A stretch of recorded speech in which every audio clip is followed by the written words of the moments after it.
Hello, everyone, and welcome back to The Hum, a Kansas Hoops podcast via the Field of 68.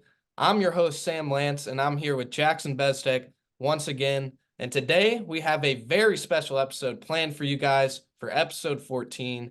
We have Kansas basketball color commentator Greg Gurley joining us to evaluate Kansas's season so far. And then we have the one and only, the man, Fran Fraschilla of ESPN to preview the Big 12 and conference play with us. So let's go ahead. Let's get into it. Episode 14 of The Hum, a Kansas Hoops podcast.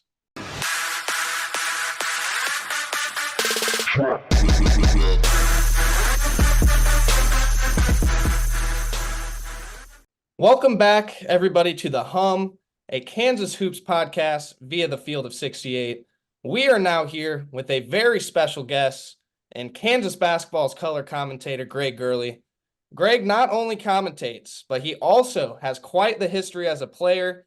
Greg was recruited out of Shawnee Mission South High School to play for Roy Williams. And shoot, he had quite the career, winning 3 Big 8 titles and appearing in the 1993 Final Four. So, Greg, we really appreciate you joining us today and talking some Kansas basketball with us. Well, thanks for having me on. That was a very lofty introduction. I was a very average player at Kansas, but played nonetheless. So I appreciate you reading that the way I wrote it, I guess. Anybody who plays at Kansas, that's some good stuff in my book, Greg.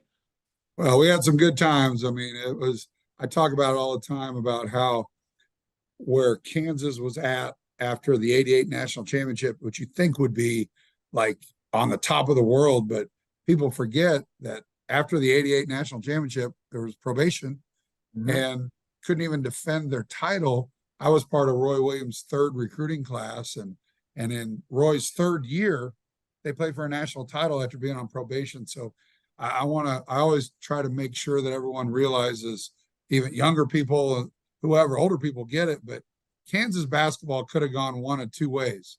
They hired a no-name guy in Roy Williams, which now he's a household name, but in 1988, that wasn't I wouldn't say an unpopular hire, just it wasn't popular or unpopular. No one really knew. And then he went on to have an amazing career, Hall of Fame career. And we've been so fortunate over the last 36 years to have 2 coaches, Roy Williams and Bill Self. Two of the greatest to ever do it as well at that. Well, Greg, we're here to talk some Kansas basketball, here to talk this season, what you've kind of seen so far from the Jayhawks. So first thing I kind of want to ask you about is just how you've seen the chemistry of this team grow from as early as Puerto Rico to now. Obviously, we're kind of in that new age of college basketball with the transfer portal. And it seems like every year now there could kind of be some major roster turnover. And for this Kansas team specifically, that's been pretty evident, returning just 4 players. And one of those players is Zach Clements, who is redshirting. So how have you just kind of seen this team come together with all the new pieces? And how important is maybe the leadership of some of those guys who have been here like Kev, DeJuan, and KJ?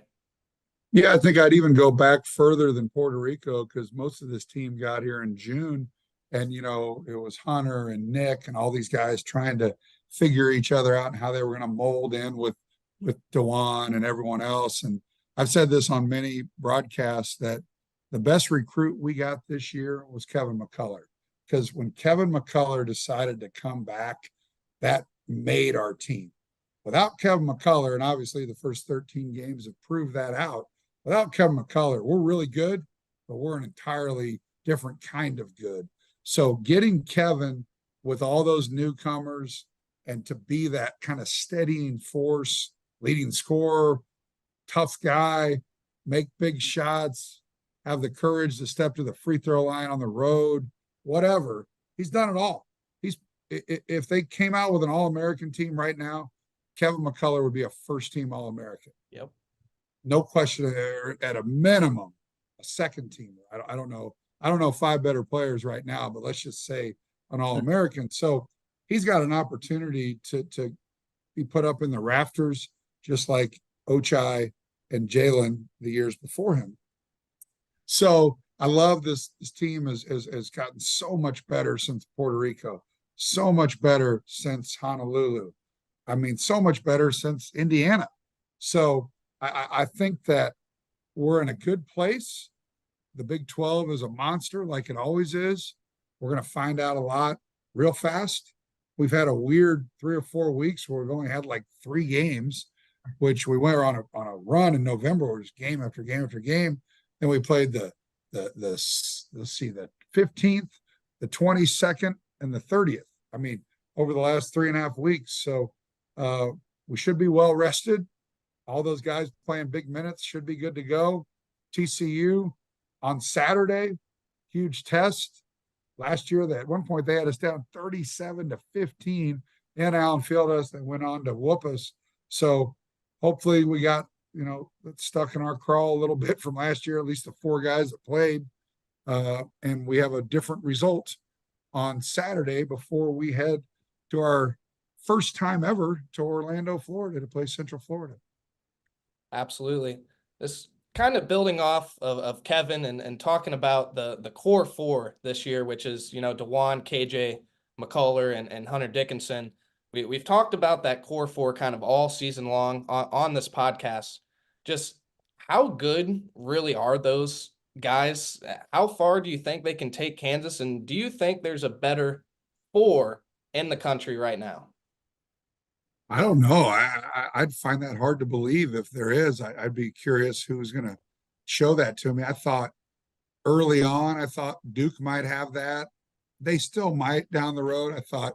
I think Kentucky can get there with their 4 studs. I don't know about Arizona.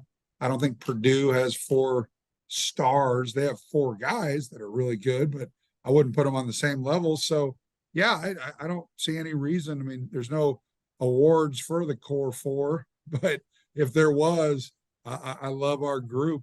And they all impact the team in different ways, which is as opposed to, Kentucky might have 3 shooting guards and 1 big. We got a point guard, we got a 7'1" guy, we got a swing and Kevin, and we got a power forward in KJ. So that is it's kind of divided up perfectly with our core 4. Now, the talk all year has been, all right, what about the next 4? I thought we saw some really good signs from El Marco in the Wichita State game, hit a couple threes, showed his athleticism out in transition. So Furphy was he got over his jet lag real quick and was not bashful to shoot the ball down at the T-Mobile Center, which is good. Nick Timberlake's been a definitely a confusing enigma, however you want to phrase it. I watch him every day in practice. Love him. He's probably the best shooter we got. But it's one thing to shoot in practice. It's another thing to shoot in games. And that's where we're at right now. I was on a podcast the other day, and I think the difficulty, because I was that guy as well, coming off the bench, you get an audition. You get 2 minutes, 3 minutes tops. You got a guard, and you feel like you got to go make a shot. And sometimes you take bad shots. And then if you don't hit an open shot, you take a bad shot on the next one. And if you go 0 for 2, you're getting the hook. And he's trying the next guy. So it's difficult. No one said it was easy. And Nick hasn't been able to adapt and figure out, that's why you watch NBA and you see the Jamal Crawfords or old school Vinnie Johnson microwaves. They could come in after sitting on the bench for an hour and give you buckets. And I don't know who that is for us, but it would be nice. Certainly would be. Let's go back to El Marco. Before the season, Coach Self, pretty much everybody I'd say surrounding the program was calling him the X factor. Like, if this team is going to go in March, this is going to be the kid to take us over that hump. And we finally saw a little bit of him taking over the game at the T-Mobile Center against Wichita State. Talk about him and how important he is going into Big 12 play. What I thought I liked on Saturday was he just took over as his high school mode. He was out on the break. There were 3 guys in front of him. And normally a freshman wouldn't be this aggressive, but he kind of like, all right, I'm 13 games in. I'm going to figure out a way to score, just like Kevin does, or just like Hunter does. He was on the left side. He went all the way across the lane and kind of had a nice little kind of running one-handed. If it doesn't go in, it's a bad shot, but it went in. And then the next trip down the floor, he got out on the left side again and had a big time dunk. And we saw that athleticism that I see every day in practice, but I don't think the public's seen it in games yet. Then those 2 buckets led to a 3, and then a 3 in the second half. So what Bill does an amazing job, and all elite coaches do, is they'll stop a kid in practice when they make a decision that doesn't work because they thought. He'll say, hey, what would you have done in high school? What would you have done in AU? Well, I would have shot it, or I would have spun under the rim and dunked it. Well, why stop now? That's why I recruited you, to be an athlete and to do what you do at the lower level, and then get to this bigger level. It'll take you a while. It'll take you 10 games to figure it out, some more, some less. But we recruited you to be that guy. So be that guy. Yeah, it's been great to see from Marco. We've been talking about him kind of being aggressive all season long, and we finally saw that this past game, which was great to see. I just want to ask you, Greg, do you still think Marco can be the X factor and kind of carry Kansas to the mountaintop like everybody was saying? Yeah, because what's going to happen when we get into league play, are teams that are well coached going to let Hunter and Kevin beat them? No. They're going to try to get the X. They're going to try to take away Hunter, take away Kevin. Easier said than done. But they're going to make DeJuan shoot from the outside and KJ to shoot 15-footers and El Marco and Nick to prove that they can. And teams might say, you know what, if we're going to lose to them, we ain't going to lose with Hunter Dickinson getting 25 points and 18 rebounds, or Kevin McCullough shooting 9 of 13 from the field because they're all layups. They're going to take things away. Well-coached teams, veteran teams can take things away. So the X factor is who? Marco, Parker, Jamari, Nick, Johnny. Those are going to be your X factors.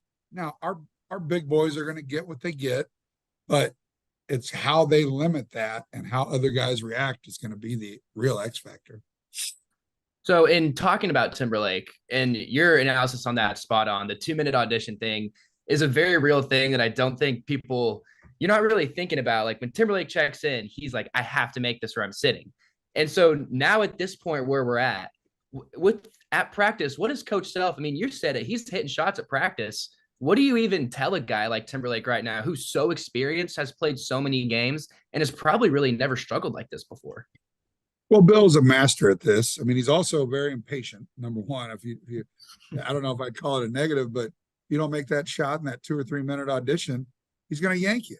And some coaches will let guys play through it, but Bill is different. He'll say, all right, he ain't doing it. I'm going to push the next button. So, but Bill's also a master at ego management and thinking management and able to get into their heads and kind of do what I just talked about previously. Don't think. Do what you did in high school. You've been good your whole life. Why change now? Why are you thinking so much? It's not.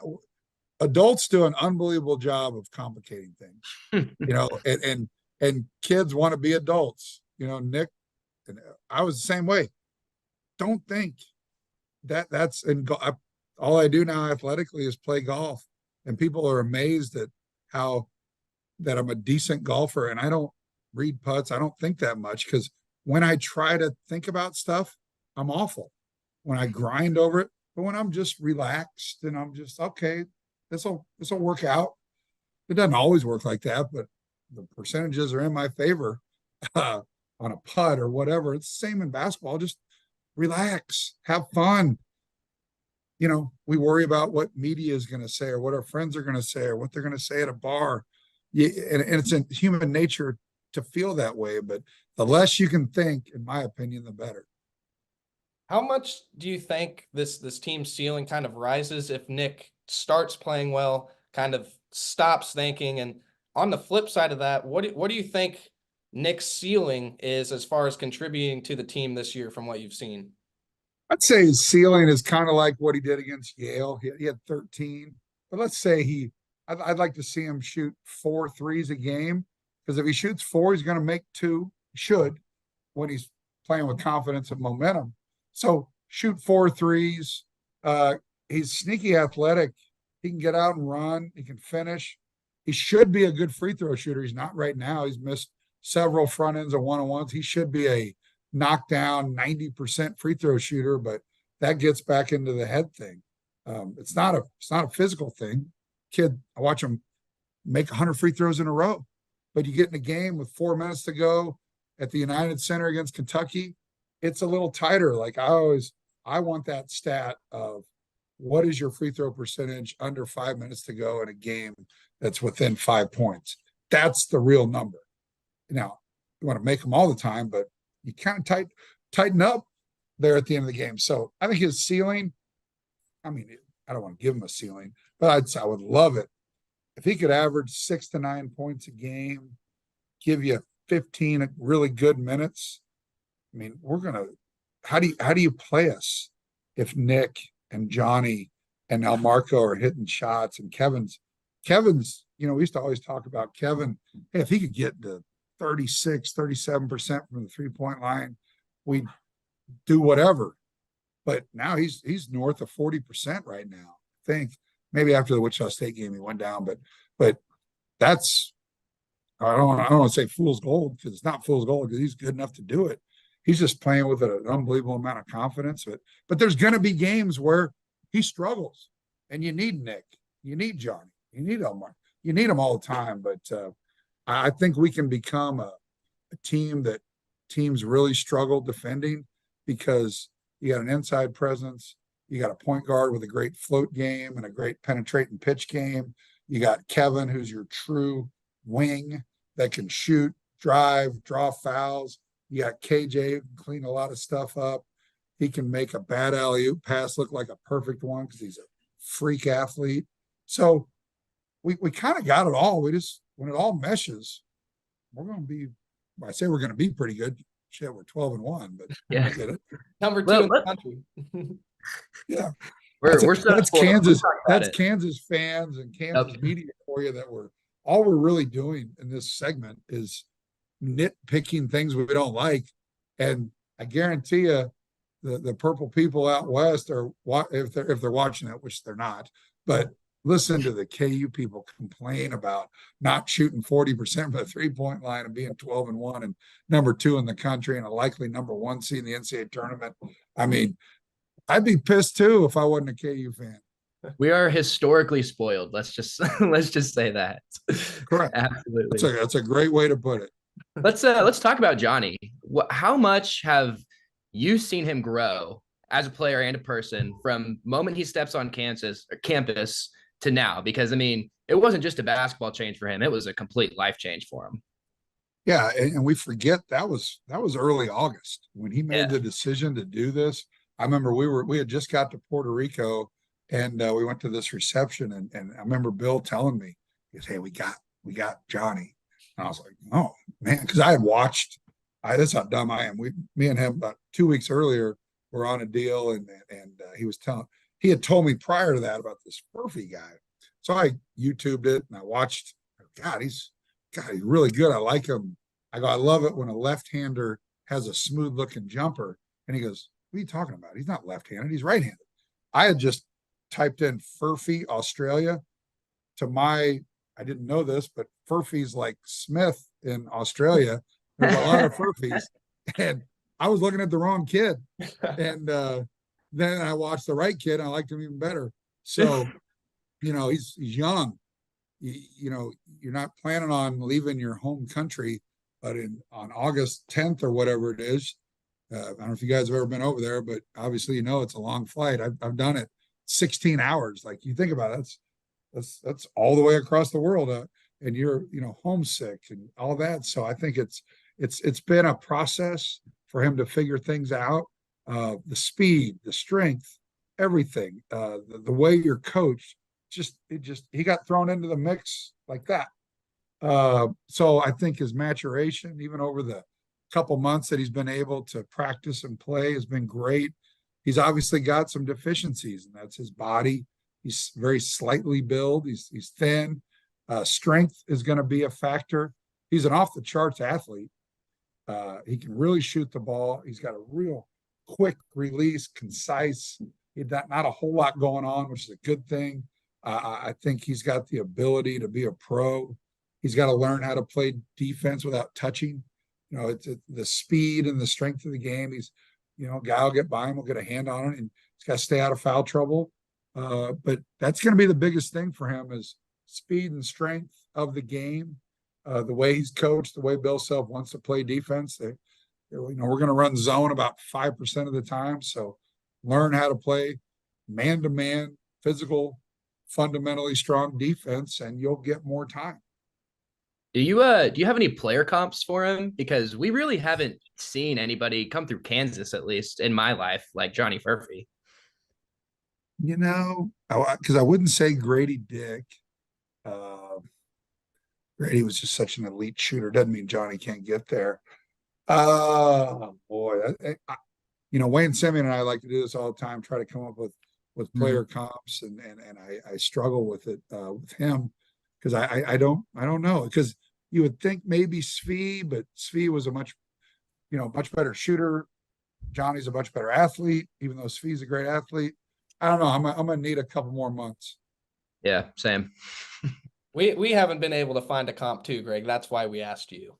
Yeah, it's and we always compare like guys to like guys. I mean, we always used to compare Kirk Heinrich to Steve Nash, but does that mean he wasn't like Tim Hardaway? No, but we always do that.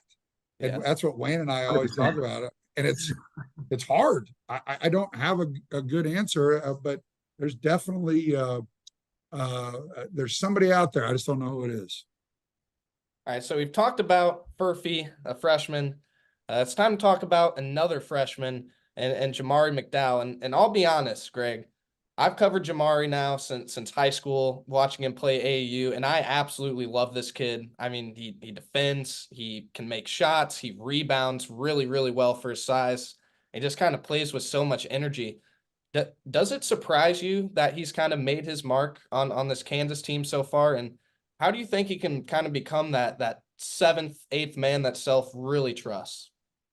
I would say I'm kind of surprised. I really liked him from day one. He wasn't the heralded guy like El Marco or Johnny, but you watch him enough in June and July in practice, and he just played with such energy, made winning plays. He didn't make dumb plays. He picked stuff up quick. So those are the kind of things that I look for, and I'm sure Coach does as well. He's always ready. He's always got a good attitude. It's tough because he was the best player on his high school team, best player in his area, right? And you come here and you're relegated to the bench, and really nobody's talking about you because they're talking about everybody else. It's not easy, and it takes a certain kind of mentality to power through that and always be positive. And he's done a great job of it. The best way to describe him is he makes winning plays. He's always in there. He's getting that offensive rebound, or he's in position to get the offensive rebound and they got to foul him, or he's going to get it, or he made 2 free throws in the Kentucky game. That was it for me. You warm up, then you shoot at halftime, and that's it. And you don't play till the 2-minute mark when we got in foul trouble, and you get fouled and your team's got a 2-point lead. And if you make both free throws, the game's over. That's tough. That's an 18-year-old kid doing that. And granted, he's played in a lot of big games in high school in Texas and AAU ball, but not in the United Center, not with millions of people watching. And so that's what did it for me. Does he have a chance to solidify himself?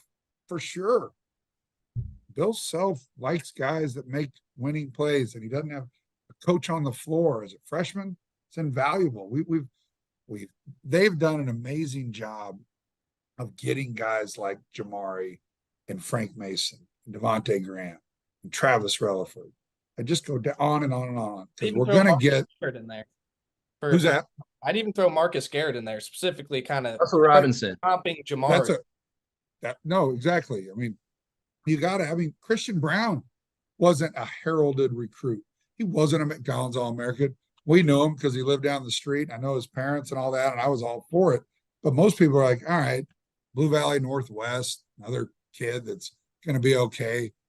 I mean, the development of guys like that Bill Self and his staff are able to develop is I don't see it anywhere else in the country. Now we're biased because we have Kansas on our walls, but I don't know if anyone's done it consistently like he has.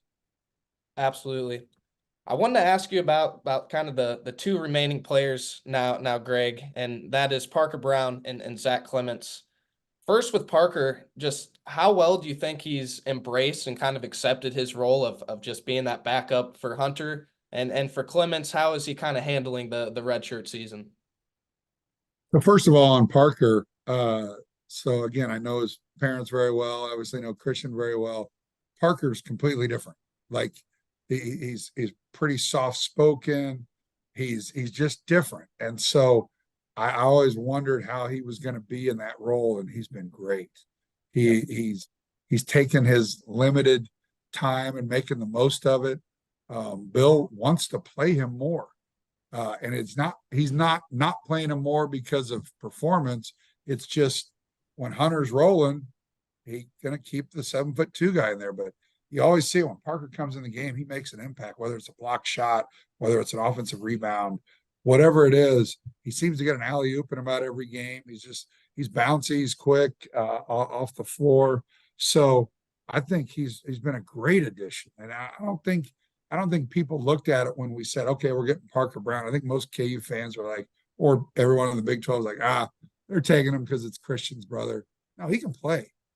And he obviously didn't get as much of an opportunity at Missouri that he wanted. So he went to Santa Clara, had 2 good years. But in this modern era of college basketball, you can make that decision and go play for your third school and have a chance like a Remy Martin did to win a national title or whatever. So, and Zach Clemens, that's another guy that was gone and then came back. I'll never forget it when I learned of, we had just written Zach off because he was transferring. And then I had a Wilder Evers' little brother who's 10 or 11 years old, Ace, told me that Zach was coming back. And I go, you're talking about, I know this team better than anybody. I have a 10-year-old telling me, and he was right. And so, but what Zach has done, I'm harping on the fact about not thinking. Zach's come back and has been one of the best players in practice. I don't know if you hear from anyone else, but Zach is great.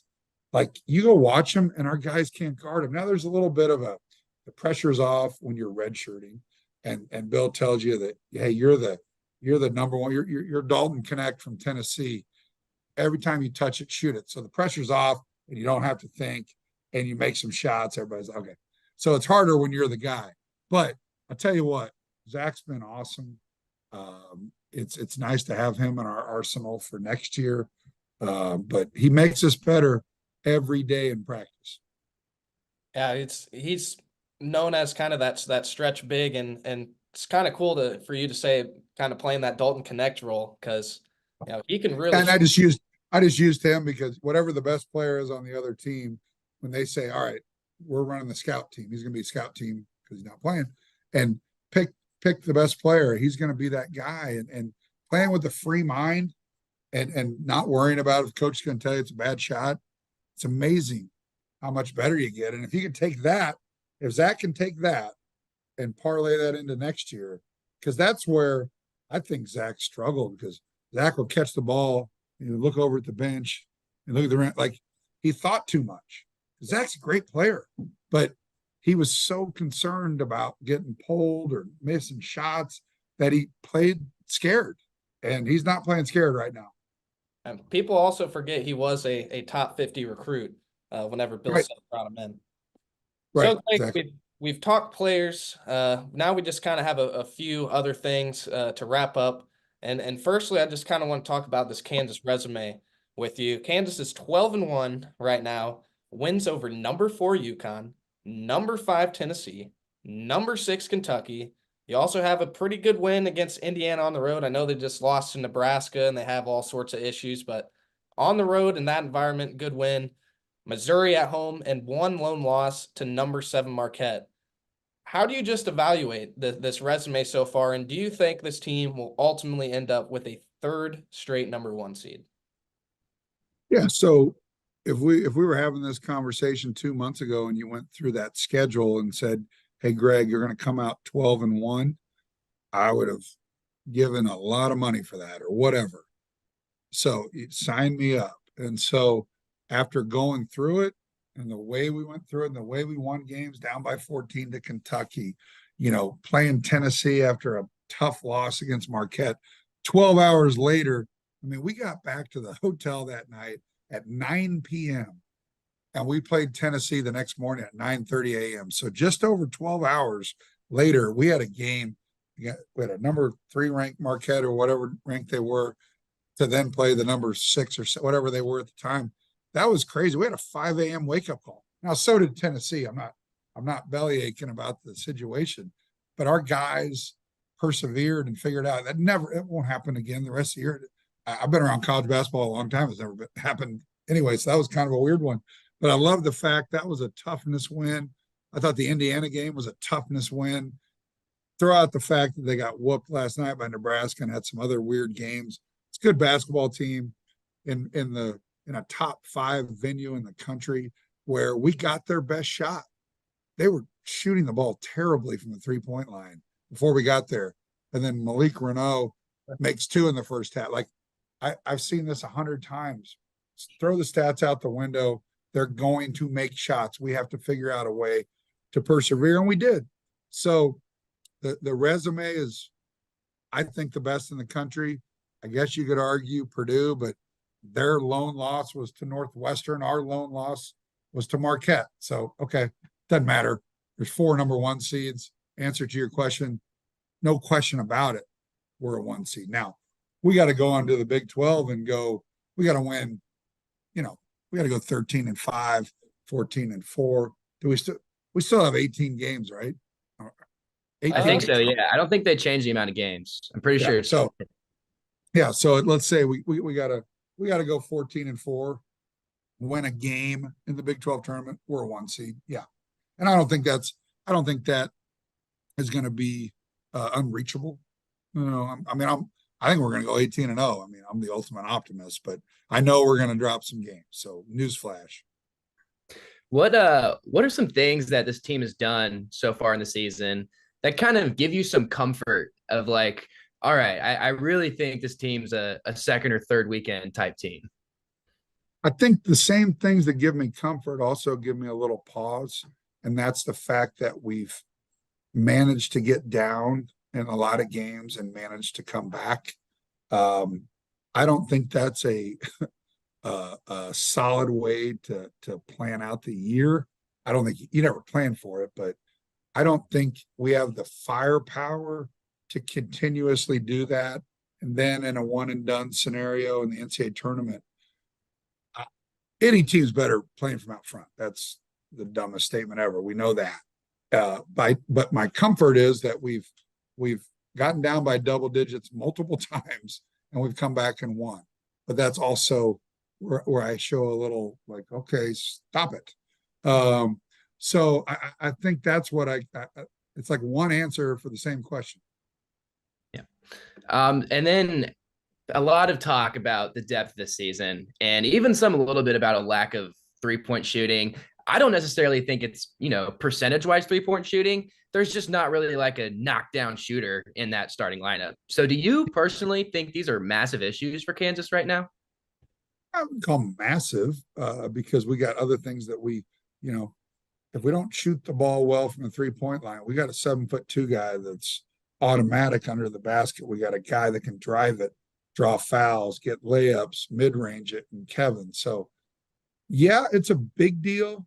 But, the recipe for a loss in the NCAA tournament or a big game is to go 3 of 25 from the 3-point line, right? We've seen it 100 times. So maybe we go 3 of 11 and we concentrate more on 2-pointers, if now hopefully our guys, it has a lot to do with the other team about how they defend you, but how do we get back in the national championship game? It wasn't from a 3-point line until later in the second half. It was twos. It was playing good defense, getting out in transition, getting layups and getting and one layups in transition. That's how we erased a 15-point deficit. Then the threes came. Then Remy got hot. Jalen Wilson hit one. So is it a factor? Of course it's a factor. We're shooting way better than I thought we would, but it's about to get real. We're about to go through 18 really difficult games. Yeah, let's talk about these 18 difficult games. We got Fran Fraschilla coming on at the back half of this pod to talk a little Big 12 with him. But Fran Fraschilla, Fran, this is Fraschilla. Well, please tell Fran that I just adore him. Me and him have a good, because once you bring my name up on this, he'll immediately go into something. I'm a homer. He wants to take my job, but I've gotten to know Fran really well. He's come and worked Bill's fantasy camp, and one of the really, really good guys in our business. And he's always so happy, and our fan base, it's interesting.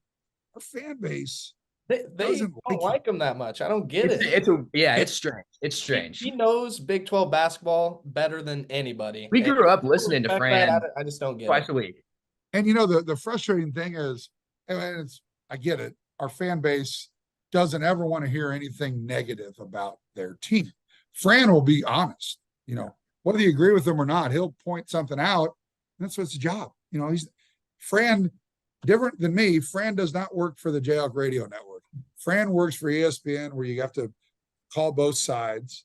So I totally get it. And I have a lot of conversations with Fran.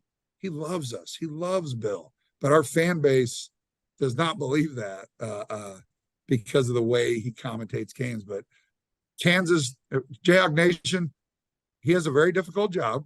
I'm going to defend him, even though Fran's going to make fun of me when he comes on with you guys in a minute. I'll defend him. It's a very difficult job to do that and play both sides, because he has to. He has to. I don't fault him at all for that. But again, one of the really good guys in our business. Yeah, Fran's the man. We're gonna clear the air with all of that. We're gonna give Fran a lot of love from Jayhawk Nation coming up. Right. Hopefully it's received that way. But Sure. yeah. Anyway, what's TCU coming up, and Ernest Uday, playing against him for the first time. What do you think about this TCU matchup, and then overall, how's the Big 12 looking? I referenced the game last year when they just ran us out of the gym. Yeah. It's a much different team. A few pieces are back, but man, that team last year just bullied us.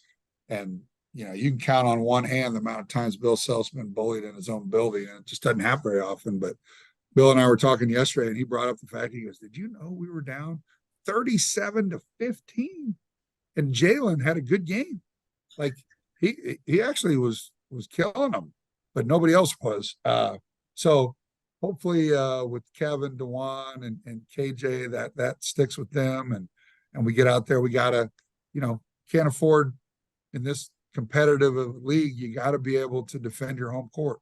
That's never been a problem for us. The recipe for our success over the last 20 years has been what? Going 8-1 or 9-0 at home, right? Winning the games you're supposed to win. Now, we still won it last year after losing to TCU at home, but everyone's going to beat each other up. But a game like this, you got to start out, we got TCU at home. We go to Central Florida, and we come right back with an Oklahoma team that I did not see this Oklahoma team coming. Because it's so hard now at the end of the year when you kind of stop thinking about teams when you play them the last time. You look at their roster. It used to be, oh, he's a senior. He's going to be replaced by freshmen. And then, who knows? Now you have no idea. You have no idea what their team's going to. I watched them play North Carolina the other night, and they got beat. But they got guys I'd never heard of, but they're good. And they were one of the last undefeated teams in the country. And so got an opportunity with TCU at Central Florida, home against Oklahoma. Then we go to Stillwater. And as you look at it in little 4 to 5 game sets, we can easily start off 4-0. with a couple road victories, but we can easily start off 2-2. So you want to win the league, you got to take care of business in the games you're supposed to win. Are we going to be favored in every game this year? Probably. We're not going undefeated. Newsflash for you, like I said earlier, but because this league's a monster. It's been the best conference in the country consistently over the last 4 years. I mean, I say it all the time. What was it? Right prior to COVID, Texas Tech was a jump shot away from winning a national title. We had COVID. We were the best team in the country. Baylor was right there with us. The following year, Baylor wins the national title. The following year, we win the national title. And then last year, obviously not, but Houston's been there every year. So, yeah, tough league, gauntlet, whatever you want to call it. Starts on Saturday, and Ernest coming back. He hadn't had the kind of year that he wanted at TCU, but I guarantee he's going to be hyped up to play on Saturday. He had 13 and 18 in his last game coming into this one. So Ernest will probably be pretty fired up building off that one. Yeah, I mean, all of our fan base can, as we look at our depth right now, like, God, if we only had Ernest. I know, right? Same way. How nice would it be to have a 6'11" athlete coming off the bench playing 12 minutes? But that wasn't really what Ernest was looking for. He was looking to start, and that wasn't going to happen once we signed Hunter Dickinson. All right, Greg, that's all we have for you today. I'm very glad you joined us, and you gave us a lot of knowledge on Kansas basketball and the state of this team. So thank you, Greg, for coming. As Fran would say, I gave you a lot of nonsense.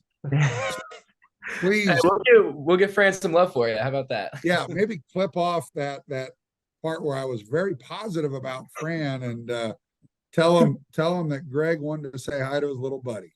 I like my little buddy Fran. We got you, Greg. We can get that for you. All right, boys. Thanks for having me on. Rock chalk. Thank you, Greg. You're the best. As you guys know by now, we've partnered with BetMGM Sportsbook for this college basketball season. We're going to be using BetMGM lines to make all of our picks and predictions throughout the college basketball season. And we are going to have special offers for you, the listeners and the viewers on the Field of 68 each and every week during the season. If you haven't signed up with BetMGM yet, use the bonus code FIELD1500 and you will get up to a $1,500 first bet offer on your first wager on BetMGM Sportsbook. Here's what you got to do. Download the BetMGM app. Sign up using the bonus code FIELD1500. Deposit at least $10 and place your first wager on any game. You will receive up to $1,500 in bonus bets if that bet loses. Just make sure you use the bonus code FIELD1500 when you sign up. And remember, BetMGM is now available under one wallet in select states. As a New Jersey resident, this is super convenient for me when I have to go cover games in New York or Philly. When crossing state borders, just log into your existing account instead of having to create new accounts in each state that you go to. And most importantly, I got to let you know, we do have some fun stuff coming up for this college basketball season. Bet insurance tokens, college hoops odds boosts, my personal favorite, parlay odds boosts. So download the BetMGM app today. Hello, everybody, and welcome back to The Hum, a Kansas Hoops podcast via the Field of 68. We're going from one special guest to another here on today's episode. We just got done talking to Greg Gurley in depth about this year's Kansas basketball team. And now we're blessed with the presence of Fran Fraschilla, the man, a former Division I head coach, and the guy who knows Big 12 basketball better than anyone out there. And of course, for us Kansas fans, he's also on our TVs calling games quite often for ESPN. Fran, welcome to the show. Thank you for joining, and how are we feeling today?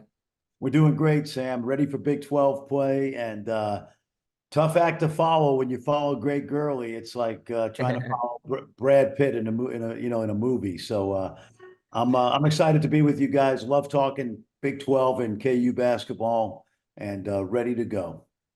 Well, all right, Fran, let's go ahead and get into it here. We're definitely going to ask you about some of these other Big 12 teams, what you've kind of seen from them this season, but we're a Kansas basketball podcast, so that's where we're going to start with you. Kansas sitting right here at 12-1 right now, number 2 team in the country, number 13 in KenPom with a bunch of quality wins. Just overall, Fran, where do you think this Kansas team stands right now in the grand scheme of college hoops? Well, it's interesting, Sam, because this is 21 years for me as part of the Big 12. And so when you talk about, and that's really pretty much the lifespan of Bill Self's coaching career at Kansas. As you know, we kind of came in at the same time. He's had more success than I have, obviously. But when you talk about Kansas basketball, every year it's a little different. You know, some years you got the one and done guys like Embiid and Wiggins. Other years you see how Bill puts the team together with nowadays with transfers, because I think when Bill started in 2003, this was a different world back then, you know. But obviously, they're ranked high for a reason. They have played, to your point, a great schedule. But where I said there's a difference every year is, like, if you look at this year's team, they've got 4 very, very good players, you know, in their own right. Each of them could gain All-American status. Now, right now, Hunter Dickinson and Kevin McCullough are headed towards All-American status. But both of you guys know how important DeJuan Harris and KJ Adams are to this Kansas team. They're elite college players. So the 4 that we know are rock solid can play with anybody in the country. The key for Kansas so far is how are they developing 5 through 8? You guys have heard Bill Self talk about this. And on given days, Elmarco Jackson, like he did against Wichita State, shows flashes of brilliance, former McDonald's All-American. You know, other days it may be somebody else off the bench. So that's where this Kansas team is. 4 elite players. Coach Self is growing the bench. Not a lot on the bench, especially with Zach Clements redshirting. So it's going to be a very interesting. Can't have injuries, obviously. But as you go into conference play, you're looking at obviously one of the 5 best teams in the country, if not the best team, but certainly in the top 5. And one of the best 5 teams in the country right now has one of the best 5 players in the country, in my opinion, and Kevin McCullough. We've been saying it for weeks now. He's playing like an All-American. And I remember you saying on the Wichita State broadcast that you have him as a first-team All-American right now. Yes. Greg dubbed him as such whenever we talked to him. So we know that Kevin McCullough is a dog, and he's going to kind of continue to be one this season. But this is what I want to ask you, Fran. Yeah. Very simply, how does Bill Self do it? It's almost year after year now that somebody goes the NBA route, they receive feedback, and they ultimately come back and are just an animal for Kansas. What is it about Kansas or Bill Self perhaps that allows this to happen time and time again? Well, it's a great question, Sam. It really is. And I'm just going to take you back. Like I mentioned, the one and done guys, right? When you talk about a Josh Selby who didn't pan out, or a Andrew Wiggins and Joel Embiid who did pan out.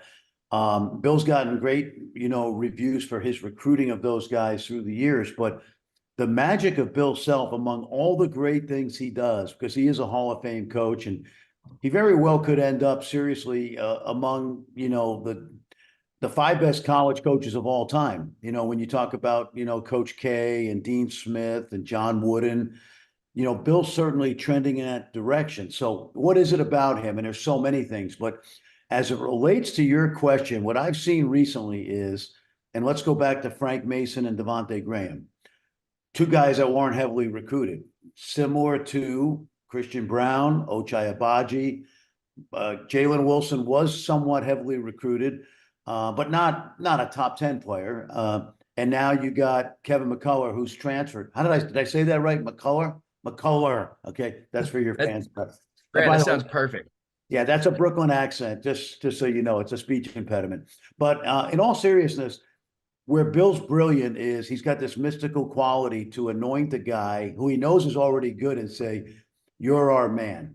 You're going to be our man this year. Now, when I've talked to some of these guys, Jalen Wilson comes to mind last year. He told me that he saw what Ochai and Christian did and said, I want to be like them. And now you have a situation where Kevin sees what Jalen did last year, where Bill pretty much anointed him. Because you can't just be anointed by Bill and not be a good player. You know, we can't turn chopped liver into a, you know, filet mignon. But he's got a good player in Kevin McCullough. Kevin put the work in the offseason. He's obviously worked on his shot. He's obviously a confident kid. He plays hard. And I asked him about this last week, and he just said, I knew I could be what Jalen was, and I saw it. And Bill then says, okay, you're our guy. Now, I would say the interesting thing about this team is I do think they have two guys that could literally be on the first team, because the only reason I didn't have Hunter, the only reason I had Hunter on first team last week when I did my pre-conference All-American team was I thought Terrence Shannon should deserve it. And then now we know he's in a legal situation. But right now, I think Hunter and Kevin both are deserving of first team All-American, which is very interesting because, that's not easy to do. And that's why they're as good as they are. But Bill has this mystical power to answer your question of appointing somebody and saying, okay, you're our go-to guy. Yeah, let's talk about Hunter Dickinson now. Coming in from Michigan, obviously, already kind of a really good college career before he even got to Lawrence. Yep. What have you seen? How has he adjusted to this Kansas offense well, and to Bill Self? And how do you think Bill Self has even this? I mean, this is the biggest transfer he's ever gotten. How has he kind of put a transfer on the forefront of this team? Well, interesting, Jackson, because I have so much institutional knowledge of the program going back 21 years, I've seen Bill do magical work with big guys. The Morris twins and, Cole Aldridge and, different, Darrell Arthur was a post player. We can go back through the years, Thomas Robinson. And Bill's philosophy, even as a young coach at ORU, Tulsa, and Illinois, was play inside out. Now, as I mentioned to you guys earlier, every Kansas team has a different iteration. We remember, you guys may remember before you got to campus, that he had a team about 6-7 years ago with Svi, Mikai Luke, Frank, Legero Vic, and Devontae, and they shot more threes than any Kansas team in history. This is more traditional Bill Self basketball, that he's got a low post guy like Hunter. And as I've said on a couple of broadcasts, Hunter's going to get 2 or 3 easy layups a game because of Bill's system. So to answer your question, Jackson, he's playing like an All-American. He's not the focal point that he was at Michigan because of Kevin, but he's being utilized well. And quite frankly, I don't think he's hit stride yet. And his numbers are great, but I don't think he's dominated some games the way I think he's capable of. And I would not be surprised as you hit February that he's really in a routine and a rhythm that makes this Kansas team even more dangerous. He has not been a disappointment at all, but I think he can even take it another step, higher than he already has. Yeah, Sam and I have hilariously described him multiple times as a quiet 19 and 12, if that's kind of if that's really a thing. But to build off of that, we've seen him get frustrated multiple times this year. Teams are packing the paint. Marquette, Missouri, Yale did that really well, held him under 15. So now going into Big 12 play, we assume we're going to see that more. How do you think Kansas can combat that schematically when teams pack the paint on Hunter? Because, I mean, it won't stop going for the rest of the season. It's a good point. And the one thing that worries me about Kansas is unit, the guys that are going to play, top 7 or 8, is they're really not a great shooting team. Now we know DeJuan makes over 40% of his threes. I think it's probably near 50 if it's not at 50 after the Wichita game. And we know Kevin's improved, right? But that's the one concern, is there are going to be some teams that just take chances and say, we're packing the paint, we're going to shade McCullough, we're going to double team Hunter, and everybody else has to beat us. And so that's why you see there's times where Kevin and Jalen last year, when the jump shot's not falling, what are they doing? They're driving to the basket and getting fouled, which is going to happen some. But to your point, I think Hunter has got to trust Bill to put him in situations where the double team's going to come too late, or he throws it over the top to the basket like we've seen so much, and he catches it and lays it in. But he can't get frustrated. He's been double teamed his whole career. He will be this year. And generally speaking, I think he has a good sense of where double teams are coming from. And he's a very good passer. He just has to not worry about whether it's a night they win by 20 and he only gets 12 and 8, because that's the reality of having somebody that good in your lineup. Fran, we have a couple more things on Kansas for you before we start talking about some of these other Big 12 teams.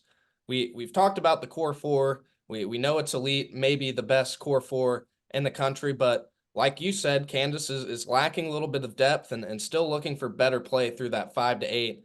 Guys like Elmarko Jackson, Nick Timberlake, Johnny Furphy, and Jamari McDowell. I have kind of a 2-part question for you here. Firstly, do you see the depth of this Kansas team being a bit of an issue down the road come March? And what do guys like Elmarko, Timberlake, Furphy, and Jamari have to do to make that less of a concern for Kansas? Two great questions. I do think it's an issue. On any given night, Kansas is the best team in the country.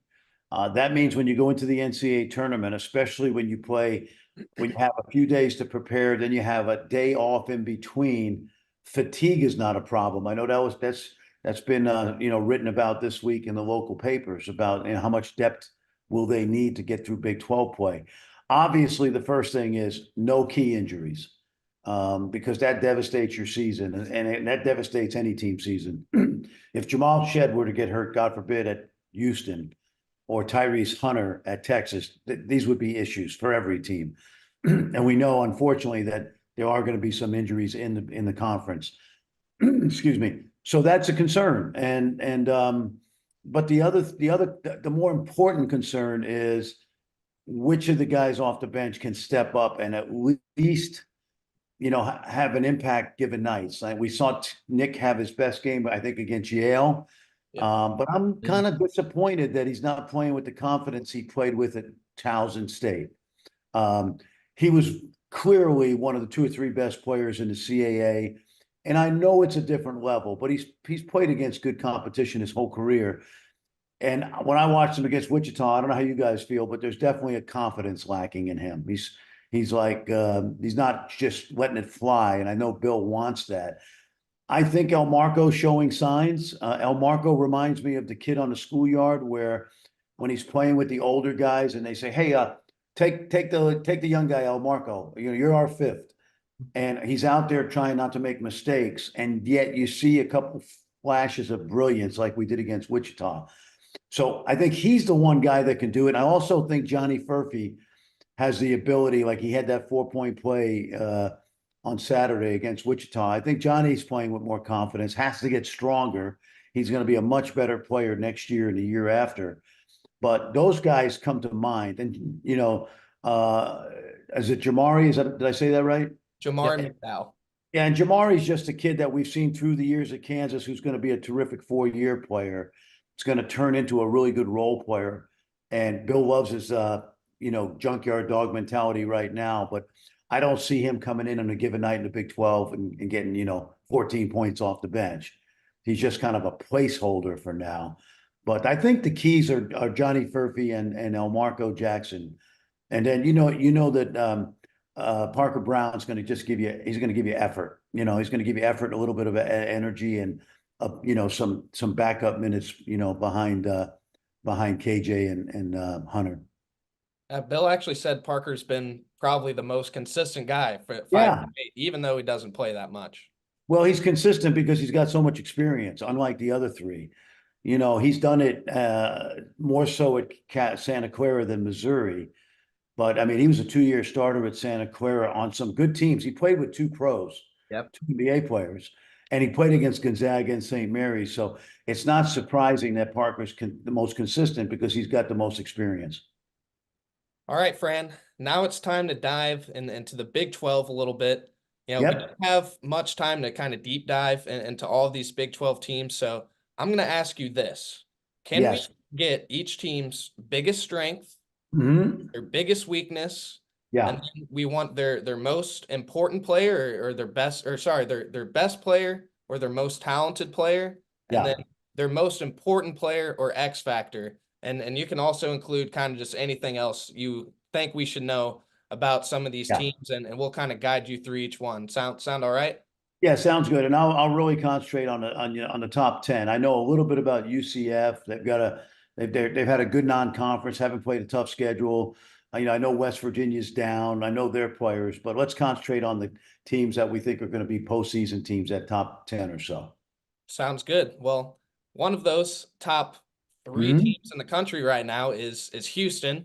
They're number 1 in KenPom, number 3 team in the country in the AP, sitting at 13-0, one of the 3 remaining undefeateds right now. Kelvin Sampson does it again, has a great group over there. Wins over Utah, Dayton, Texas A&M, and Xavier in the non-conference. Fran, what's their biggest strength, biggest weakness, and then give us their best player and X factor? Well, you're lucky because I was over there at practice yesterday as we speak, going into the first weekend of the Big 12, and I'll see them their second game is at Iowa State next Tuesday, and I'll see them. So I went over and did some homework. I'll see them a lot in January. Their biggest strength is their DNA. Their biggest strength is their coach, Kelvin Sampson, who, like Bill, has a great formula. Their formula is incredible toughness, intensity, rebounding. That's their DNA. So that's what it's all about with them. They're gonna outwork you. They're gonna try to muscle you. So that's their strength. Now, in terms of players, they have some outstanding players. We know LJ Cryer was a terrific player at Baylor. He's gone home to Houston, and what he's done is he's given them one of the best backcourts in America. Jamal Shed is kind of like he is to Houston what DeJuan Harris is to Kansas.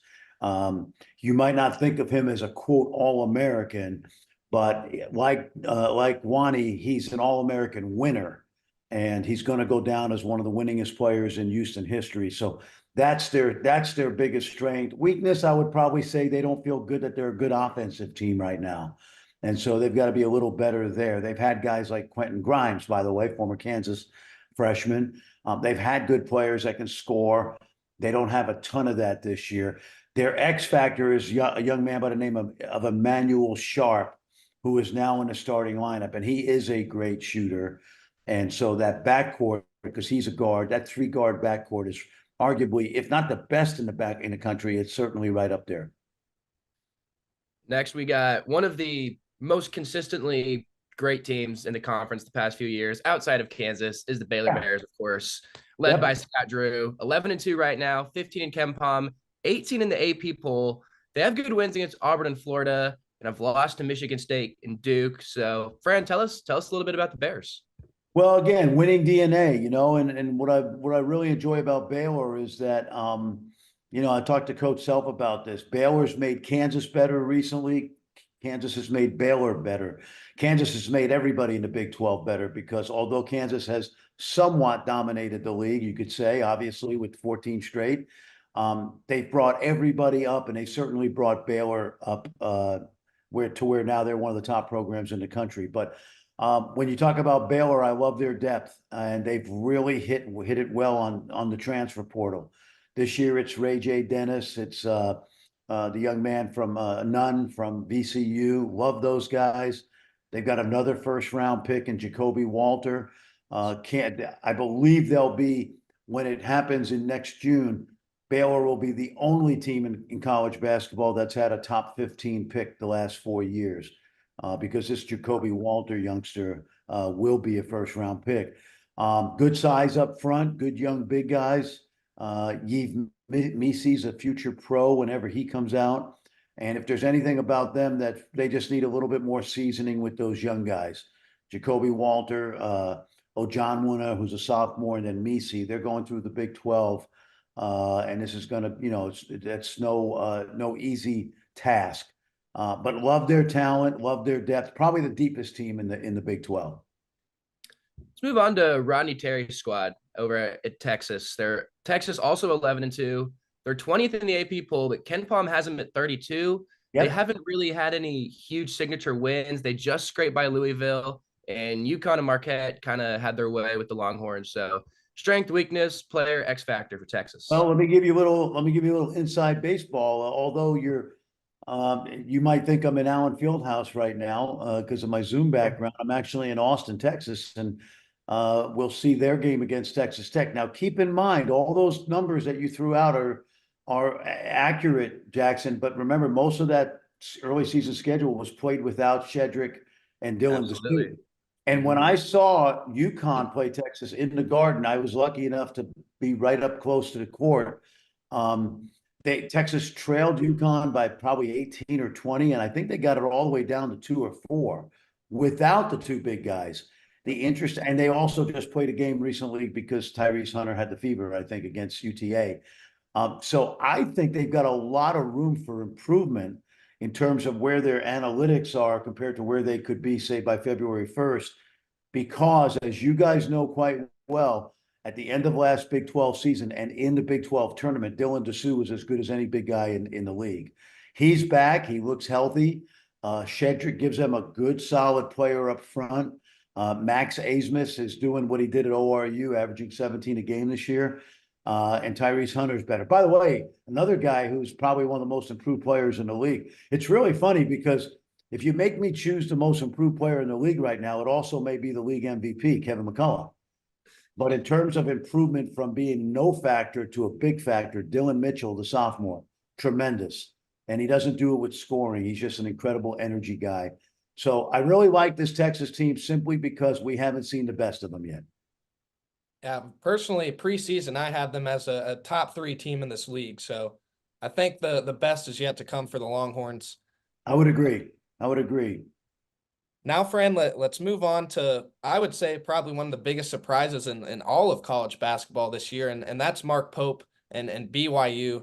They've had a hell of a season so far. They're sitting at 4 in KenPom, number 12 in the AP poll. They have a win over San Diego State, who made the Final Four last year, Arizona State, who just picked up a pretty good win last night, and then NC State, and the lone loss is to a Utah team.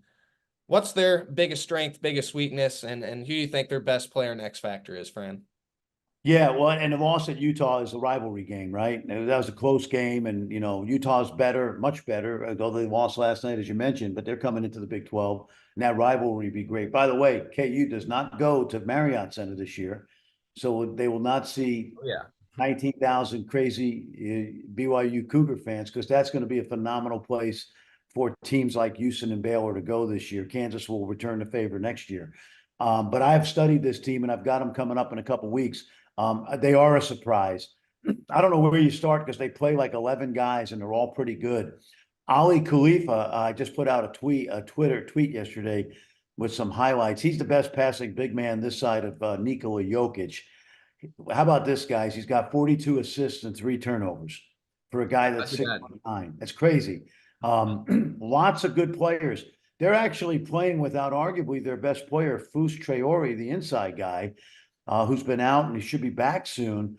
But I'm going to throw names, Spencer Johnson, Dallin Hall, Cannell, probably saying it wrong, but they shoot it well. They're deep. Noah Waterman's a transfer from Detroit Mercy. This is his second year. They literally go 10 or 11 deep. I think their strength is in numbers, and also they got like 8 guys that shoot threes and are not afraid to shoot 33s a game. The other strength is their home court advantage. They're going to be tough at home, and they do have 2 or 3 good I mentioned the big guys inside. So anxious to see how they react to getting punched in the nose on the road in the Big 12. Because you guys know, especially in recent years, the Big 12 is about resiliency. Even a Kansas can lose 3 in a row, as we saw last year. So how they respond to adversity is going to be key for them, because right now, if they go 8-10 or 9-9, they're sailing into the NCAA tournament. Absolutely. And now we have another team who has also kind of been a surprise this year in the Oklahoma Sooners, Porter Moser's group. They were one of the last undefeated teams in the country this year before losing to North Carolina.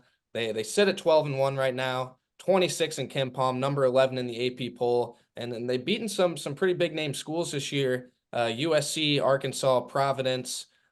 Some of those teams are probably head to the NCAA tournament, maybe making a deep run. I know, unfortunately, Providence just lost Bryce Hopkins, big loss for him. But what have you seen out of Oklahoma? Just their biggest strength, weakness, best player, and X factor for them. Good question. Good questions. Well, first of all, you might not have been able to tell the first 2 years, but Porter Moser's a great coach. He really is. He's a tremendous coach. I think when he came into the league, he had to kind of figure out how athletic and the league was and how tough the league is, right?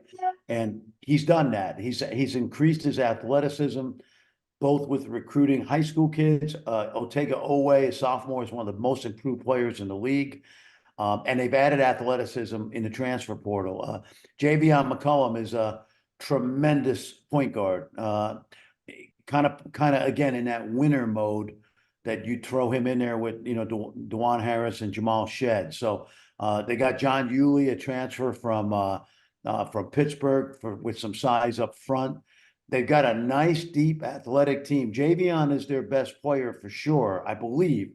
And the X factor is the improvement of Otega Owe, who's a 6'5" athletic wing who can defend. He's really a good two-way player. So really like their athleticism, and I think they're going to be a factor, definitely top half of the Big 12. All right, Fran, moving on to maybe the bottom half of the conference for this one. Yeah. Oklahoma State Cowboys sitting at 8-5. Ken Palm has them at 93. They lost to Notre Dame, who we know Notre Dame has had their struggles this year as well.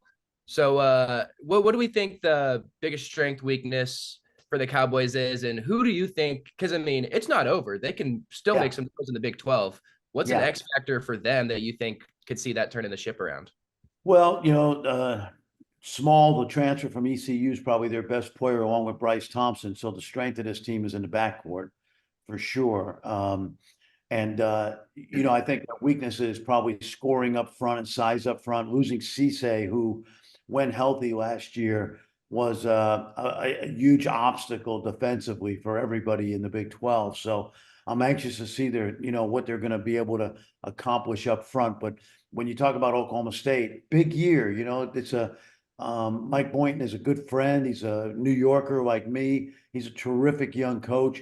They just haven't put enough talent together. They've taken some transfers. I think it was John Michael Wright, still back from a year ago, who can score and make threes. But the strength of this team is going to be in the backcourt. They're going to have to play consistently and shoot it well every night. I have been impressed with Small. Again, he's a kid that played at ECU, really was under the radar even going to the ECU. And like a lot of transfer portal guys, proved his worth at the mid-major American Conference level, and now has shown that he can play at a high level. So consistently making shots is going to keep them in games and win some games. And then they're going to have to protect home court. The disappointing thing about Oklahoma State, and it's not Mike's fault, is when they did the arena, they rebuilt the arena. You guys won't remember this, but old guys like me, I was just talking to Kelvin Sampson about this yesterday. That was as tough a place to play as Allen Fieldhouse before they renovated the arena and added 6,500 seats. When it was only holding 6,500 people, it was as tough as any place in America. In some ways, it was tougher than Allen Fieldhouse because there were fewer people and they were all on top of you. They don't have a home court advantage right now. And the only way you get that is by winning. And the only way they're going to do that is by making threes, because the strength of their team is in the backcourt. All right, Fran, moving on to, just Texas Tech, another really solid non-conference season. They lost to Villanova and Butler, two probably tournament teams, I think we could say right now. They beat Michigan, who unfortunately just lost to Minnesota last night, but I've liked what I've seen out of Tech so far. So tell us what you think that the Red Raiders are looking at doing this year in the Big 12. Well, they got the right coach for sure. Grant McCaslin is a product of the South Plains. That's what we call West Texas out there. And, he's been at Texas Tech. He's been at Midland where he won a national championship in JUCO. He knows the landscape. He's a Dallas guy as well, so he's going to recruit Dallas. They've got a lot of support out there for Red Raider basketball, and they're doing exactly what I thought, which is maximizing his talent on the roster right now, and they have had some good wins. They're going to play the season without Devin Cambridge, who was really an X factor, but they're playing well, and they're going to be dangerous at home. I really like their backcourt. Joe Toussaint's got 4 years of Big 10 and Big 12 experience after transferring from Iowa and West Virginia. Pop Isaacs is one of the best sophomores in the country. I'm actually in Austin, as I said, getting ready to do their game at Texas Saturday night. And Kerwin Walton's played at North Carolina. They've got a good big guy in Warren Washington up front. So they're a middle of the pack team for sure. And he's piecing things together with this roster, but they will overachieve this year. And then depending on how well he recruits at Texas Tech, he is the perfect coach for that team. And I think he's going to do a lot of good stuff out there and be a very viable Big 12 team as this league and other leagues undergo transformation with Arizona, Colorado, Utah coming in next year. I expect Texas Tech and Grant McCasland to be in the top half of the league going forward. And this year, I think they have a team should be in the postseason, NIT for sure, and with some luck and good play, could actually be an NCAA team if the league gets 7, 8, 9 teams in, which is capable of doing this year. And another team kind of like Tech that's flown a little bit under the radar are the Iowa State Cyclones, sitting Yes. at number 18 in KenPom right now. They beat Iowa and their annual rivalry game and have lost to Virginia Tech and a really solid Texas A&M team down in Florida. What do you like about Iowa State? What's their biggest strength, maybe a weakness, and then their best player and X factor? Yeah, TJ Otzelberger is 2 years ahead of where Grant McCasland is. Okay. They found the right guy, and now it's a matter of time before he gets his thing roll. When he is, they're starting to get it rolling because they're recruiting really well. And I'll see them Tuesday night when more than likely undefeated Houston, because they play West Virginia at home Saturday, 14-0, will go into Hilton Coliseum. And you guys know that that's a house of horrors. Taman Lipsey is one of the most improved players in the league. Again, I mentioned Jamal Shed. I mentioned Wani Harris. He's exactly in that mold. He's only a sophomore, not unlike those guys. And he's a guy that if he were running the team at Kansas, you'd fallen in love with him, much the way Kansas fans had so much respect for Monte Morris back in the day, right? And then Tyrese Hunter as a freshman at Iowa State before he transferred. So Taman is the key to their team because he's the engine and he's the coach on the floor. By the way, he's an Ames kid, grew up in Ames like Fred Hoiberg did. So it's cool that a kid went to high school about 3 miles from Hilton is there going to be a 4-year starter. Milan Momcilovic, remember that name? Covered him on the recruiting trail. Yes, yes. You know, right? And I think we all expected Omaha Baloo to be the guy, and he's not ready yet. He doesn't really have any offensive skills, and they're not playing him much. Even out here, he's a terrific kid. So Momcilovic has been tremendous. I don't want to say he's Larry Bird. That's a little bit of a stretch, but he shoots like Larry Bird. Okay, he's more like George Niang in terms of the confidence that he has as a freshman. Not exactly the same player. He's a much better outside shooter than George was. But I think Milan's going to play in the NBA someday. I really do, but maybe not right away. 6'9", can shoot it big time. He's got a lot of trick, as we say. He's got a lot. You would know, Sam, that he's got a lot of tricks in his bag, not just the shooting. So love him. Good transfers. Keyshawn Gilbert from UNLV. Curtis Jones at Buffalo. They've always done, going back to Freddie, they've done great in the transfer portal. Good size up front. Hassan Ward is healthy. Robert Jones is kind of like a Landon Lucas from back in the day, 7 or 8 years ago. And I would say they're a NCAA team. I don't think they're going to make a run at the top of the league and displace maybe the teams that we believe are the 4 best teams in the Big 12 right now. But I like their team, and I love what TJ's doing, and they will keep recruiting. I can promise you. Absolutely. We don't have much time left, so we're going to go ahead and gloss over West Virginia really quick. Obviously, they haven't had the best year, sitting at 5-8 without Bob Huggins for the first time in a long while. Only team in the conference under 500, West Virginia. So we'll move on from them and go to the Purple People out west. Let's talk about Kansas State a little bit. They're 10-3 right now. Their losses are fine. I mean, they beat Villanova, but overall they've kind of been a little bit underwhelming, I would say, just as far as, the standard that Jerome Tang set there last year. So just what have you seen from Kansas State? What's their biggest strength, weakness, best player, and X factor? I would call them solid. They're a solid team. They can beat any team in the league on a given night. We didn't know how good Marquise Noel and was my guy Johnson. Keontae. Yeah, Keontae. we didn't know how Marquise, how he would react to a new coach, and then Johnson coming over from Florida. We didn't know his health, and they turned out to be All-Americans. They don't have that this year. Cam Carter's improved certainly. The little guy Perry from North Texas is Tyler Perry's been solid. At times good, at times not as good. maybe not as consistent as maybe Max Asmus has been for Texas. They've got size up front. I like some of their freshmen, although they're not getting a lot of time. And the X factor, guys, is a negative one, is losing Naquan Tomlin, right? Mhm. Now averaging like almost a double in his 3 games at Memphis. So they're a work in progress. Last year was a tremendous accomplishment and a great surprise. I think they're going to be capable of beating anybody in the team at home at Bramlage. They don't have the offensive firepower, I think, to consistently be at the top of the league all season. But obviously, you believe in Jerome Tang and what he's doing. He's got a great point guard, David Castillo, coming in from Tulsa, by way of New York City, because his mom and dad are from New York, and he plays with that swagger. So the future's bright in Manhattan, but they're certainly not going to be able to achieve what I believe that what they did a year ago, because we didn't know they had 2 basically All-Americans on their team. We're also going to kind of gloss over Cincinnati and UCF really quick, both newcomers to the Big 12. Cincinnati sitting at 11-2.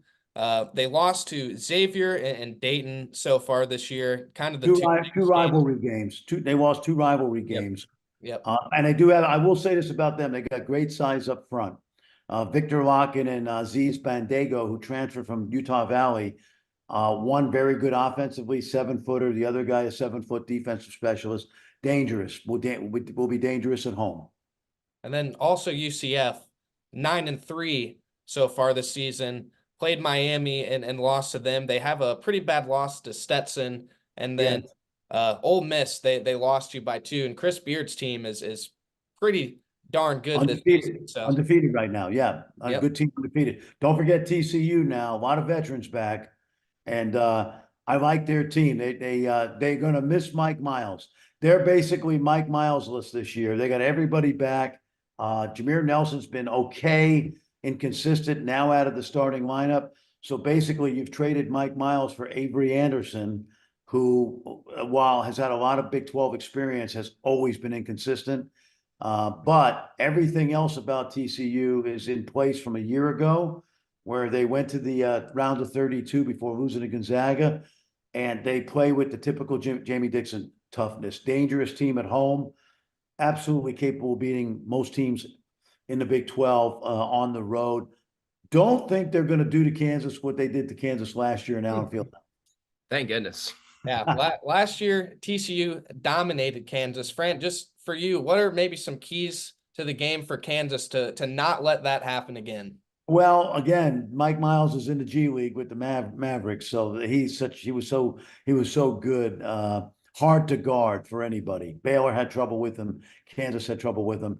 I think the key for Kansas is just protect, play with good defensive intensity and not let anybody get going offensively. Like, you can't let Emmanuel Miller or Micah Peavy or, Chuck O'Bannon, these guys, O'Bannon's not even starting, but he's really a starter. I mean, you got a lot of guys on that team, not a lot, but 3 or 4 guys I mentioned that can get 20 on a given night. And Kansas just needs to be conscious defensively, lock them down, not let anybody get going. And I think that they should not have a problem. But the thing about TCU is they bring great intensity every night. They have a lot of guys with athleticism, play hard defensively, and probably make it hard for Kansas to score as easily as Kansas can usually score, because they do have guys they can throw at Hunter Dickinson. But I don't know that they can score enough in this game to beat the Jayhawks. All right, Fran, let's do some predictions. I mean, as you know better than anybody, this team can have 8, 9, even 10 teams in the tournament this year. I need your top 6, and then what do we think player of the year, coach of the year candidates right now? Okay, so the obvious top, and if I forget somebody, just remind me and I'll yay or nay them. But obviously it's Kansas, Houston, Baylor, Texas. Those teams come to mind right off the bat. I think Oklahoma's sneaky to be in the top 6. I think TCU sneaky to be in the top 6. Iowa State, right on that fringe. K-State, I mentioned, not enough scoring. So that's right off the bat. Cincinnati, UCF, well, BYU certainly. Probably the most intriguing team, guys, because yes, They've had an amazing non-conference, but now what happens when they get, as I said earlier, punched in the nose, right? Yep. Player of the year right now going into conference play has to be Kevin McCullough. I don't think there's any question about that. Jacoby Walter would be my freshman of the year so far. Coach of the year, I'd probably have to give it to Mark Pope right now, based on, you know, the way they've handled their business. Maybe Porter Moser as well. Those two guys come to mind. Most improved player, I'll mention a few here. We already mentioned Kevin McCullough, but I'd also mention Taman Lipsey, Tega Owe come to mind. When we talk about BYU, I didn't mention Jackson Robinson, who is actually their sixth man of the year in the league going into conference play. I would give it to either Langston Love of Baylor or Jackson Robinson of BYU. So that's a mouthful right there, guys. But if you had to go 1, 2, 3, Fran, what are you thinking? Well, it's tough for me to say this. I'd have to, the reason I'm only hedging, because I've seen them all. I've seen all the teams in person. But remember, this is the first year, guys, that we don't have home and home. Yep. So, Right, yeah. See, so like I'd have to look at the schedule like everybody else does and say, oh, they don't play it. They don't play at KU, you know, or KU doesn't play it wherever. So on paper, I would say Kansas, Houston, Baylor, Texas. Okay. And that's just the eyeball test. Mhm. But if you ask me who's going to win the league, at least regular season, that's a little more tricky because of the imbalanced schedule. Absolutely. Fran, we have just one more thing for you here. A question that I really want to ask. Sure. You're a head coach yourself. You know, you took Manhattan to the NCAA tournament in '95. You upset 4-seeded Oklahoma. You coached 4 NBA guys. Kelvin Sampson was coaching that team first year at OU. We became fast friends after that game because he's a ball coach and we had mutual respect. But that was a while ago. And, Went to 8 postseasons in 9 years as a head coach for you. Oh, yeah. Oh, we've got that down. Who some KU fans think I know nothing about basketball, but that's okay. you also coached at St. John's 4 NBA guys, and including Meta World Peace, quite the personality. So, you know, there's no better person to ask this question, in my opinion, a former coach. Who in your mind is the best coach in college hoops right now? If you had to pick one guy to lead your program, who's it going to be, Fran? You know, this is a tough question for me, but I'm going to be straight up. And it's not because of this podcast. Bill Self it's just hard to, you know, now keep in mind, here's how I'm going to answer this. And I said this on Twitter last night. If I was a young coach and I had a year sabbatical, to just learn how to be a basketball coach, I would spend a year with Kelvin Sampson. What he's done at Houston in resurrecting a program and doing it with toughness, grit, accountability, the best players are the hardest workers. I'd spend a year with Kelvin, okay, because he's at the very top with Bill. I think Bill Self is the best all-around coach in college basketball. And I'm not saying this because I'm on your podcast. I love all these guys. I think John Shire someday is going to be a star, okay? But he's like Bill Self 25 years ago, okay? But Bill, in every aspect of a program, including being the face of the program, it's hard to top, you know? And then he wins different ways. He's won with All-Americans. He's won with guys that nobody recruited, essentially, like Frank Mason. He doesn't want you to know how good a coach he is. That's the beauty of Bill. He plays like, aw shucks. You know, he's like your next door neighbor you borrow the lawnmower from, okay? But I think Bill, you know, is the best. And there's guys right there with him, okay? I could mention, you know, my son worked for Jay Wright, who's now retired. There's a handful of guys that fit into Bill's category, but I've been around Kansas enough to be marveled. I marvel at what Bill does. And I'm a coaching connoisseur, so I know good coaching and I know bad coaching. And there's a lot of guys that are in that Bill Self mold, but I would say Kelvin to spend a year with, to learn how to coach, But in one game, all things being equal, I want Bill Self as my coach. I would have to agree with you there, Fran. That was beautifully said, Fran. That was beautiful. Yeah. And I left out a lot of guys I could mention that are in the same category. But if you make me pick, I'm picking Bill. And not because I'm on your podcast, I promise. Well, Fran, that's all the time we have for you today. Really appreciate you joining us on the Hum, a Kansas Hoops podcast. Got a lot of insightful information on the Big 12, and I think now we're ready to go. We're ready to get into the season. It's going to be a crazy one. It's going to be great. It's the best league in the country. It is for the last 10 years. It will continue to be. Forget football. If you're a basketball junkie, Big 12 is the best league. And hey, when I'm at Howland Fieldhouse and you're in the arena, come over and say hi, guys.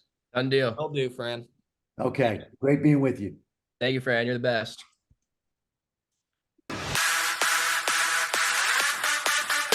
Sure.